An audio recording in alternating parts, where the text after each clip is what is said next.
Bonjour tout le monde, ici Patricia Hull pour votre capsule potin hollywoodpq.com.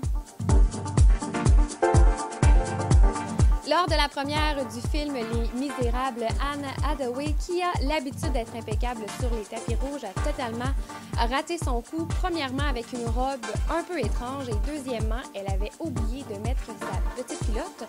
On imagine le scénario lorsqu'elle est sortie de la voiture. On a pu voir cette partie de son anatomie au grand plaisir des paparazzi. Elle a d'ailleurs déclaré un peu après au magazine Vanity Fair qu'elle était très embarrassée.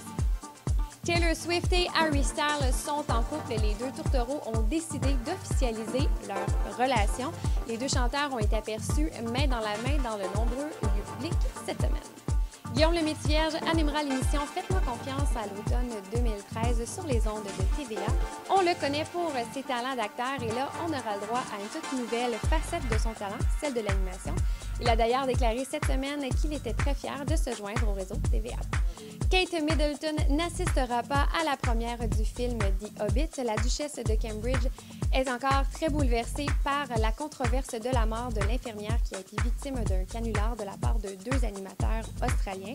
On vous rappelle également que cette radio australienne a versé 400 000 € à la famille de la défunte. Après un divorce de 30 millions de dollars avec son ex-femme, Russell Crowe a retrouvé l'amour et ce seulement 2 mois après son divorce. Il fréquente la critique culinaire et également ex-femme de Billy Joel, Katy Lee. Le 7 à semaine vient de dévoiler sa traditionnelle liste des 99 femmes les plus désirables en 2013. C'est Jennifer Lawrence qui figure en première position. Nous, on est très fiers de l'actrice montréalaise Jessica Paré qui est en 9e position et également de notre petite Canadienne interprète de Call Me Baby, Carly Rae Jepsen, qui est en 75e position. Rihanna est furieuse contre Chris Brown, le pauvre Chris Brown qui se met toujours les deux pieds dans les plats. Là, Rihanna est fâchée après lui puisqu'il a passé du temps avec son ex-copine Karrueche Tran ainsi que deux de ses amies de filles à Paris. Leur histoire est continuellement compliquée, c'est à suivre.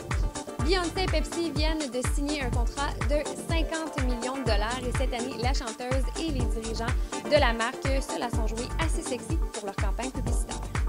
Il y a 8 ans, Psy, l'interprète de Gangnam Style, a tenu des propos anti-américains dans sa chanson Dear American.